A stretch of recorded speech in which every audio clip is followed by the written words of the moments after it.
Hi hello ಎಲ್ರಿಗೂ ನಮಸ್ಕಾರ. Welcome to my channel.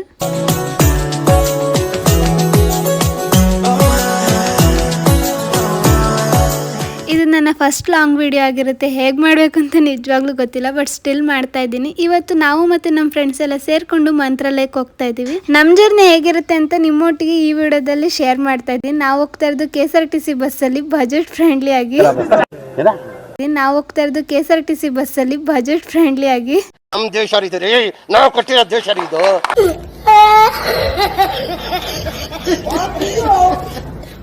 Tiffin ಎಲ್ಲ ಮುಗಿಸ್ಕೊಂಡು ನಾವು ಹೋಗ್ತಾ ಇರೋದು ಇವಾಗ ಮೆಜೆಸ್ಟಿಕ್ಗೆ. ಅಲ್ಲಿ ನಿಮಗೆ ಮಂತ್ರಾಲಯಕ್ಕೆ ಡೈರೆಕ್ಟ್ ಬಸ್ ಇರುತ್ತೆ, ಬಟ್ ಲೇಡೀಸ್ಗೆ ಫ್ರೀ ಇರಲ್ಲ. ಅದಕ್ಕೆ ರಾಯಚೂರಿಗೆ ಹೋಗಿ ಅಲ್ಲಿಂದ ಮಂತ್ರಾಲಯಕ್ಕೆ ಹೋಗ್ತೀವಿ ಅಷ್ಟೇ. ಇದು ಒಂದು ವಾರದ ಹಿಂದಿನ ವಿಡಿಯೋ. ನಾವು ಹೊರಟಿದ್ದು ಗುರುವಾರ ಬೆಳಗ್ಗೆ. ಬಸ್ಸಲ್ಲಿ ಲಾಂಗ್ ಜರ್ನಿ ಮಾಡ್ತಿದ್ದೀರಾ ಅಂದ್ರೆ ಆದಷ್ಟು ನೈಟ್ ಟ್ರಾವೆಲ್ ಮಾಡಿ, ಅಷ್ಟು ಆಯಾಸ ಅಂತ ಅನ್ಸಲ್ಲ. ಫೈನಲಿ ಮೆಜೆಸ್ಟಿಕ್ಗೆ ಬಂದು ರಾಯಚೂರು ಬಸ್ ಹತ್ತಿದ್ವಿ. ಬಸ್ ಹತ್ತೋ ಗಡಿ ಬಿಡಿಲಿ ವಿಡಿಯೋ ಮಾಡ್ಕೊಳಕ್ ಆಗ್ಲಿಲ್ಲ. ಬೆಳಗ್ಗೆನೆ ಅಷ್ಟು ಲಾಂಗ್ ಜರ್ನಿ ಮಾಡ್ಬೇಕಾದ್ರೆ ತುಂಬಾನೇ ಬೋರ್ ಆಗುತ್ತೆ. ನೈಟ್ ಆದ್ರೆ ಮಲ್ಕೊಂಡಾದ್ರೂ ಟೈಮ್ ಸ್ಪೆಂಡ್ ಮಾಡ್ಬೋದು. ಬೆಳಗ್ಗೆ ತುಂಬಾನೇ ಬೋರ್ ಆಗ್ತಿತ್ತು. ಈ ಸಾರಿ ಉತ್ತರ ಕರ್ನಾಟಕದ ಕಡೆ ಮಳೆ ಜಾಸ್ತಿ ಆಗಿರೋದ್ರಿಂದ ಫುಲ್ ಗ್ರೀನರಿ ಆಗಿ ಕಾಣಿಸ್ತಾ ಇತ್ತು. ನೀವೇ ನೋಡಿ ವ್ಯೂ ಎಷ್ಟು ಚೆನ್ನಾಗಿದೆ. ಅದರಲ್ಲೂ ಕಿಟಕಿ ಪಕ್ಕ ಇಂಥ ವ್ಯೂ ಅಲ್ಲಿ ಸಾಂಗ್ ಕೇಳ್ತಾ ಇದ್ರೆ ಫುಲ್ ಮೇನ್ ಕ್ಯಾರೆಕ್ಟರ್ ವೈಫ್ ಸಿಗ್ತಾ ಇರುತ್ತೆ. ಕಾಲೇಜ್ ಇದ್ದಾಗ ಈ ತರ ಸುತ್ತಾಡೋದಕ್ಕೆಲ್ಲ ಆಗಲ್ಲ. ಇವಾಗ ವೆಕೇಶನ್ ಕೊಟ್ಟಿದಾರಲ್ಲ, ಅದಕ್ಕೆ ಹೋಗ್ತಾ ಇದ್ದೀವಿ. ನಮ್ಮ ಕಾಲೇಜಲ್ಲಿ 5th ಸೆಮಿಸ್ಟರ್ ಆದ್ಮೇಲೆ ಒಂದೇ ಒಂದ್ ದಿನ ಕೂಡ ರಜಾ ಕೊಟ್ಟಿರ್ಲಿಲ್ಲ.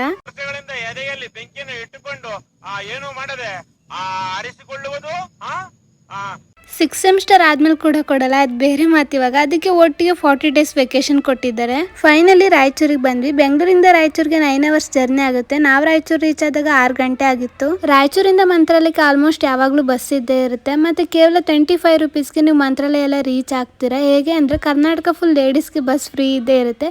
ಕ್ಯಾಂಪ್ ಅಂತ ಒಂದು ಬಸ್ ಸ್ಟಾಪ್ ಸಿಗುತ್ತೆ, ಅಲ್ಲಿವರೆಗೂ ಫ್ರೀ ಟಿಕೆಟ್ ಕೊಡ್ತಾರೆ. ಅಲ್ಲಿಂದ ನಿಮಗೆ ಆಂಧ್ರ ಸ್ಟಾರ್ಟ್ ಆಗುತ್ತೆ. ಅಲ್ಲಿಂದ 25 rupees ಕೊಟ್ಟು ಮತ್ತೆ ಟಿಕೆಟ್ ತಗೋಬೇಕು ಮಂತ್ರಾಲಯಕ್ಕೆ. ಬಟ್ ಏನಾಯ್ತಂದ್ರೆ ನಾವು ರಾಯಚೂರಿಗೆ ಹೋದಾಗ ಆ ಟೈಮಲ್ಲಿ ಮಂತ್ರಾಲಯ ಬಸ್ ಅಷ್ಟೊಂದು ಇರಲಿಲ್ಲ. ಅದರಲ್ಲೂ ಮಂತ್ರಾಲಯಕ್ಕೆ ಹೋಗೋರು ತುಂಬಾನೇ ಜನ ಇದ್ರು.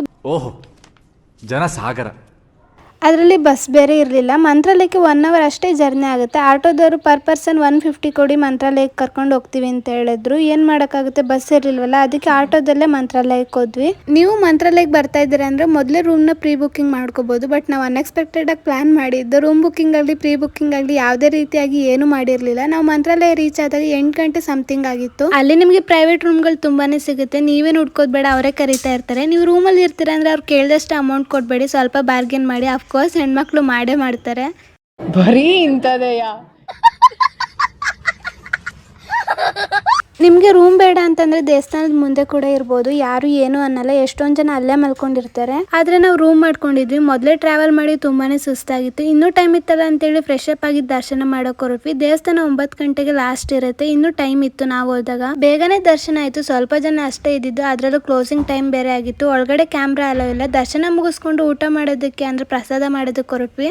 ನೀವು ನೋಡ್ತಾ ಇರ್ಬೋದು ಪ್ರಸಾದ ಟೈಮಿಂಗ್ಸ್ ಬೆಳಗ್ಗೆ 11 ಗಂಟೆಯಿಂದ 2 ಗಂಟೆವರೆಗೂ, ನೈಟ್ 7 ಗಂಟೆಯಿಂದ 9 ಗಂಟೆವರೆಗೂ ಅಷ್ಟೇ ಇರುತ್ತೆ. ಪ್ರಸಾದ ಮಾಡ್ಕೊಂಡು ರೂಮಿಗೆ ಹೋಗಿ ರೆಸ್ಟ್ ಮಾಡೋಣ ಅಂತ ಮೊದಲೇ ಡಿಸೈಡ್ ಆಗಿತ್ತು. ಬಟ್ ದೇವಸ್ಥಾನ ಸುತ್ತ ಲೈಟಿಂಗ್ಸ್ ನೋಡಿ ಸ್ವಲ್ಪ ಹೊತ್ತು ಟೈಮ್ ಸ್ಪೆಂಡ್ ಮಾಡೋಣ ಅಂತ ಹೊರಟ್ವಿ. ಆ ಲೈಟಿಂಗ್ಸ್ ಅಲ್ಲಿ ಅದರಲ್ಲೂ ನೈಟ್ ಅಲ್ಲಿ ಮಂತ್ರಾಲಯ ತುಂಬಾನೇ ಚೆನ್ನಾಗಿ ಕಾಣಿಸ್ತಾ ಇತ್ತು. ವಿಡಿಯೋ ಎಲ್ಲ ಮಾಡ್ಕೊಂಡು ಸ್ವಲ್ಪ ಹೊತ್ತು ಅಲ್ಲೇ ಟೈಮ್ ಸ್ಪೆಂಡ್ ಮಾಡಿ ರೂಮಿಗೆ ಹೋಗಿ ರೆಸ್ಟ್ ಮಾಡಿದ್ವಿ. ತುಂಬಾನೇ ಸುಸ್ತಾಗಿತ್ತಲ್ಲ, ಅದರಿಂದ ವಿಡಿಯೋ ಕಂಟಿನ್ಯೂ ಮಾಡಕ್ ಆಗ್ಲಿಲ್ಲ. ಬೆಳಗ್ಗೆ ನೋಡಿದಾಗ ಮಂತ್ರಾಲಯ ಮಲ್ನಾಡಾಗೋಗಿತ್ತು. ನಾನು ಯಾಕೆ ಹೀಗೆ ಹೇಳ್ತಾ ಇದೀನಿ ಅಂತ ನಿಮಗೆ ಮುಂದೆ ಗೊತ್ತಾಗುತ್ತೆ, ನೀವೇ ನೋಡಿ.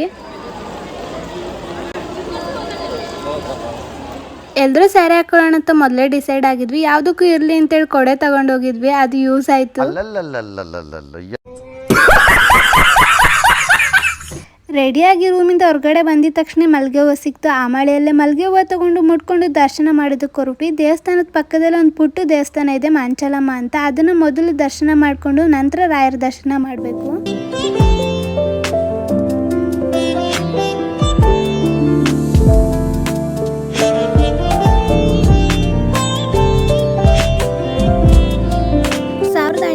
1036ರಲ್ಲಿ ರಾಘವೇಂದ್ರ ಸ್ವಾಮಿಗಳ ಜನನ ಆಗುತ್ತೆ. ಅವ್ರ ಮೂಲ ನಮ್ಮ ವೆಂಕಟನಾಥ ಅಂತ. ಅವರು ಜನಿಸಿದ್ದು ಭುವನಗಿರಿ ಅಂದ್ರೆ ಇವಾಗಿನ ತಮಿಳುನಾಡು ಭಾಗದಲ್ಲಿ. ನಂತರ ಸರಸ್ವತಿ ಬಾಯಿ ಅನ್ನೋರ ಜೊತೆ ಮದ್ವೆ ಕೂಡ ಆಗುತ್ತೆ. ಅವರಿಗೆ ಲಕ್ಷ್ಮೀನಾರಾಯಣ ಅನ್ನೋ ಮಗ ಕೂಡ ಇರ್ತಾರೆ. ವೆಂಕಟನಾಥ ಅವರು ಸುಧೀಂದ್ರ ತೀರ್ಥರ ಬಳಿ ಅಧ್ಯಯನ ಮಾಡ್ಬೇಕಾದ್ರೆ ಸುಧೀಂದ್ರ ತೀರ್ಥರು ಮಠಕ್ಕೆ ಉತ್ತರಾಧಿಕಾರಿನ ಯಾರು ಮಾಡ್ಬೇಕು ಅನ್ನೋ ಯೋಚನೆಯಲ್ಲಿ ಇದ್ದಾಗ ತನ್ನ ಇಡೀ ವಯಸ್ಸಿನಲ್ಲಿ ಎಲ್ಲಾ ವೇದ ಪಾರಂಗತರಾದ ವೆಂಕಟನಾಥ ಅವ್ರನ್ನ ಆರಿಸ್ಕೊಳ್ತಾರೆ. ಒಂದಿನ ಸುಧೀಂದ್ರ ತೀರ್ಥರು ಮತ್ತೆ ವೆಂಕಟನಾಥ ಅವರು ತಂಜಾವರಮ್ಮನ ಊರಿಗೆ ಹೋಗಿದ್ದಾಗ ತನ್ನ ನಿರ್ಧಾರನ ತಿಳಿಸ್ತಾರೆ. 1621ರಲ್ಲಿ 26ನೇ ವಯಸ್ಸಲ್ಲಿ ವೆಂಕಟನಾಥ ಅವರು ಸನ್ಯಾಸತ್ವನ ಸ್ವೀಕರಿಸ್ತಾರೆ. ನಂತರ ವೆಂಕಟನಾಥ ಅವರು ದೀಕ್ಷೆ ತಗೊಂಡಾಗ ವೆಂಕಟನಾಥ ಇಂದ ರಾಘವೇಂದ್ರ ಯೋಗಿ ಅಂತ ಮರು ನಾಮಕರಣ ಕೂಡ ಆಗುತ್ತೆ. ಅಲ್ಲಿಂದ 1671 ಶ್ರಾವಣ ಗುರುವಾರ ಸೂರ್ಯೋದಯಕ್ಕಿಂತ ಮುಂಚೆ ರಾಘವೇಂದ್ರ ಸ್ವಾಮಿಗಳು ತನ್ನ ಶಿಷ್ಯರು ಪರಿವಾರಕ್ಕೆ ನಾನು ಮಂತ್ರಾಲಯದ ಬೃಂದಾವನದಲ್ಲಿ 700 ವರ್ಷಗಳ ಕಾಲ ಜೀವಂತವಾಗಿರ್ತೀನಿ ಅಂತ ಹೇಳಿ ಜೀವಂತ ಸಮಾಧಿ ಆಗ್ತಾರೆ. ರಾಘವೇಂದ್ರ ಸ್ವಾಮಿಗಳ ಬಗ್ಗೆ ನನಗೆ ಗೊತ್ತಿರೋದನ್ನೇ ಇವತ್ತು ನಿಮಗೆ ತಿಳಿಸ್ಕೊಟ್ಟಿದ್ದೀನಿ. ಏನಾದ್ರೂ ತಪ್ಪಿದ್ರೆ ಹೇಳಿ ತಿದ್ಕೋತೀನಿ. ದರ್ಶನ ಎಲ್ಲ ಮುಗಿಸ್ಕೊಂಡು ತೀರ್ಥ ಮಂತ್ರಾಕ್ಷತೆ ಎಲ್ಲ ತಗೊಂಡು ಅಲ್ಲೇ ಸ್ವಲ್ಪ ಹೊತ್ತು ಕೂತಿದ್ವಿ. ಇವಾಗ ಹೊಸದಾಗಿ ಕ್ಯೂ ಸಿಸ್ಟಮ್ ಕೂಡ ಮಾಡಿದ್ದಾರೆ. ಹೊರಗಡೆ ಬಂದ್ ನೋಡಿದ್ರೆ ಇನ್ನು ಮಳೆ ನಿಂತಿರ್ಲಿಲ್ಲ.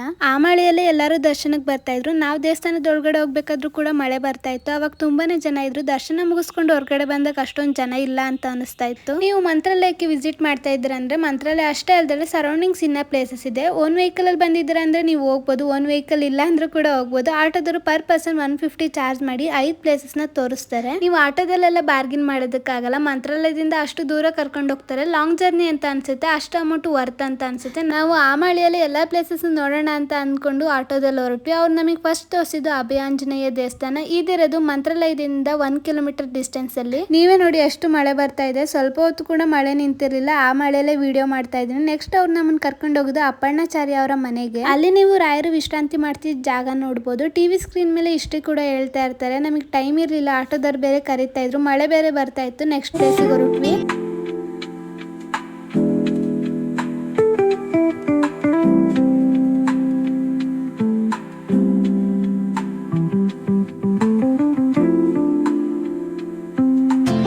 ನಿಮಗೆ ವಿಡಿಯೋ ಮಾಡೋದಕ್ಕೆಲ್ಲ ಅಲೋ ಇರುತ್ತೆ. ನೆಕ್ಸ್ಟ್ ಪ್ಲೇಸ್ ಬಿಚ್ಚಾಲೆಗೆ ಕರ್ಕೊಂಡು ಹೋಗಿದ್ರು. ಈ ಬಿಚ್ಚಾಲೆನೇ 2ನೇ ಮಂತ್ರಾಲಯ ಅಂತ ಕೂಡ ಹೇಳ್ತಾರೆ. ಪೂಜ್ಯಾಯ ರಾಘವೇಂದ್ರಾಯ ಸತ್ಯ ಧರ್ಮರತಾಯ ಚ ಭಜತಾಂ ಕಲ್ಪವೃಕ್ಷಾಯ ನಮತಾಂ ಕಾಮಧೇನುಹೇ. ಈ ಮಂತ್ರನ ಎಲ್ಲರೂ ಕೇಳಿರ್ತೀರ. ಬಟ್ ಯಾರು ಬರ್ದಿರೋದು ಅಂತ ಗೊತ್ತಾ? ಬರ್ದಿರೋದೇ ಈ ಅಪ್ಪಣ್ಣಾಚಾರಿಗಳು. ಅವರು ಹುಟ್ಟಿದ ಊರೇ ಈ ಬಿಚ್ಚಾಲೆ ಕ್ಷೇತ್ರ. ಈ ಅಪ್ಪಣ್ಣಾಚಾರಿಗಳು ಯಾರು ಅಂದ್ರೆ ರಾಘವೇಂದ್ರ ಸ್ವಾಮಿಗಳ ಪ್ರೀತಿಯಾಗೆ ಪರಮ ಶಿಷ್ಯ.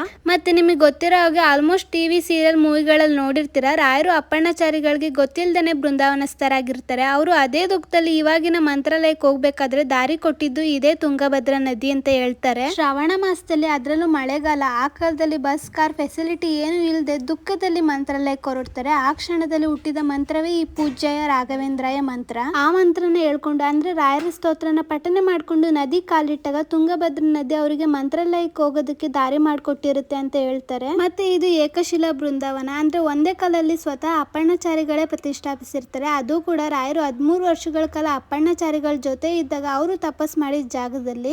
ಅಲ್ಲಿ ನೀವು ರಾಯರು ಬಳಸ್ತಿದ್ದ ಬೀಸೋ ಕಲ್ಲು ಹಾಗೆ ಒರಳ್ಕಲ್ಲನ್ನ ನೋಡ್ಬೋದು. ಮತ್ತೆ ಅಲ್ಲೇ ಬಿಚ್ಚಲಮ್ಮ ಅಂತ ಇನ್ನೊಂದು ದೇವಸ್ಥಾನ ಇದೆ. ಅಲ್ಲಿ ದರ್ಶನ ಮುಗಿಸ್ಕೊಂಡು ನಾವು ಹೊರಟಿದ್ದು ಪಂಚಮುಖಿ ಆಂಜನೇಯ ಮತ್ತೆ ಲಕ್ಷ್ಮೀ ದೇವಸ್ಥಾನಕ್ಕೆ. ಆಗ್ಲೇ 12 ಗಂಟೆ ಸಮಥಿಂಗ್ ಆಗ್ತಿತ್ತು. ಇನ್ನೂ ಮಳೆ ನಿಂತಿರ್ಲಿಲ್ಲ. ರಾವಣಾಸುರ ಸೀತಾಪರಣ ಮಾಡಿದಾಗ ರಾಮ, ಲಕ್ಷ್ಮಣ, ಆಂಜನೇಯ, ಕಪಿಸೇನೆ ಈ ಪಂಚಮುಖಿ ದೇವಸ್ಥಾನದ ಗುಹೆಯಲ್ಲಿ ವಿಶ್ರಾಂತಿ ಪಡೆದಿದ್ರಂತೆ. ಅದೇ ಜಾಗದಲ್ಲಿ ರಾಯರು 14ನೇ ಶತಮಾನದಲ್ಲಿ 12 ವರ್ಷಗಳ ಕಾಲ ತಪಸ್ ಮಾಡಿರ್ತಾರೆ. ಅವರ ತಪಸ್ಸಿಗೆ ಮೆಚ್ಚಿ ಪಂಚಮುಖಿ ಆಂಜನೇಯ, ತಿರುಪತಿ ವೆಂಕಟರಮಣ, ಕೊಲ್ಲಾಪುರ ಮಹಾಲಕ್ಷ್ಮಿ, ಕೂರ್ಮಾವತಾರ ದರ್ಶನ ಕೊಟ್ಟಿರ್ತಾರೆ. ಈ ದೇವಸ್ಥಾನದ ವಿಶೇಷ ಏನು ಅಂದ್ರೆ ಬಂಡೆಯಲ್ಲಿ ಒಡ್ಮೂಡಿರೋ ಆಂಜನೇಯ ವಿಗ್ರಹದಲ್ಲಿ ನೀವು ಆಂಜನೇಯನ 5 ಮುಖಗಳನ್ನ ನೋಡ್ಬೋದು. ಯಾವುವು ಅಂದ್ರೆ ಆಂಜನೇಯ, ಗರುಡ, ನರಸಿಂಹ, ಹಯಗ್ರೀವ ಮತ್ತೆ ವರಾಹ. ಅಲ್ಲೆಲ್ಲ ದರ್ಶನ ಮಾಡ್ಕೊಂಡು ಪಕ್ಕದಲ್ಲೇ ಅಂದ್ರೆ ವಾಕಬಲ್ ಡಿಸ್ಟೆನ್ಸ್ ಅಲ್ಲೇ ಲಕ್ಷ್ಮೀ ದೇವಸ್ಥಾನ ಕೂಡ ಇದೆ. ಅದನ್ನ ಕೂಡ ದರ್ಶನ ಮಾಡ್ಕೊಂಡು ಅದೇ ಆಟೋದಲ್ಲಿ ನಮ್ಮನ್ನ ಮಂತ್ರಾಲಯಕ್ಕೆ ಕರ್ಕೊಂಡ್ ಬರ್ತಾರೆ.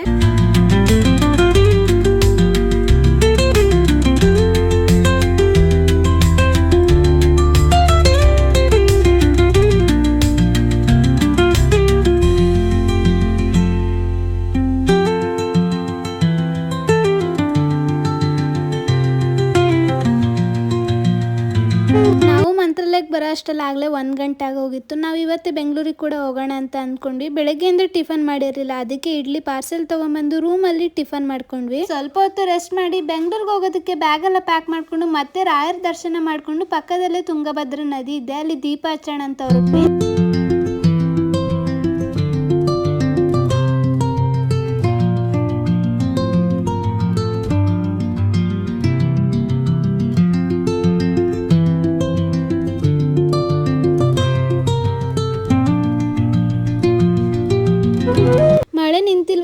ನೀವೇನಾದ್ರೂ ಕೇಳಿದ್ರೆ ಸಣ್ಣದಾಗಿ ಬರ್ತಾ ಇತ್ತು. ಬಟ್ ಗಾಳಿ ಜೋರಾಗಿತ್ತು. ಆ ಗಾಳಿಯಲ್ಲೇ ದೀಪ ಹಚ್ಚಿ ನದಿಗೆ ಬಿಟ್ವಿ. ಅಲ್ಲೇ ಸ್ವಲ್ಪ ಹೊತ್ತು ಕೂತಿದ್ದು. 2 ರೂಪಾಯಿಗೆ ಮೆಹಂದಿ ಹಾಕ್ತಿವಿ ಬನ್ನಿ ಅಂತ ಕರೀತಾರೆ. ಕೈ ಕೊಟ್ರೆ ಬಿಡೋದೆಲ್ಲ, ಕೈ ತುಂಬಾ ಹಾಕ್ತಾರೆ. Full scam.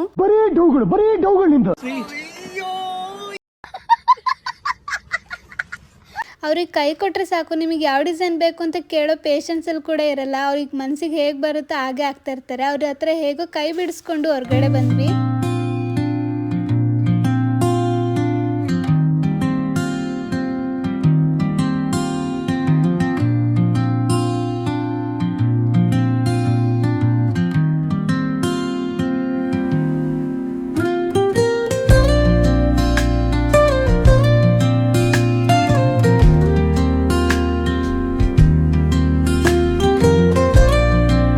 ದೇವಸ್ಥಾನದ ಪಕ್ಕದಲ್ಲಿ ಈ ಕಲ್ಯಾಣಿನ ನೋಡ್ಬೋದು ನೀವು. ಅದ್ರಿಂದನೇ ಗೋಡೆಗಳ ಮೇಲೆ ಈ ರೀತಿಯಾಗಿ ಪೇಂಟಿಂಗ್ ಮಾಡಿದ್ದಾರೆ. ಅದು ತುಂಬಾ ಅಂದ್ರೆ ತುಂಬಾನೇ ಚೆನ್ನಾಗಿತ್ತು. ಅದನ್ನೆಲ್ಲ ನೋಡ್ಕೊಂಡು ರೂಮಿಗೆ ಬಂದು ಬ್ಯಾಗ್ ಎಲ್ಲ ಪ್ಯಾಕ್ ಮಾಡ್ಕೊಂಡಿರೋದನ್ನ ತಗೊಂಡು ಮಂತ್ರಾಲಯ ಬಸ್ ಸ್ಟ್ಯಾಂಡ್ ಕಡೆ ಹೊರಟ್ವಿ. ಆಗ್ಲೇ ರಾಯಚೂರು ಬಸ್ ಹೊರಟಿತ್ತು. ಅದೇ ಬಸ್ಸಲ್ಲಿ ರಾಯಚೂರು ತಲುಪಿದ್ವಿ. ನಾವು ರಾಯಚೂರು ರೀಚ್ ಆದಾಗ 5 ಗಂಟೆ ಆಗಿತ್ತು.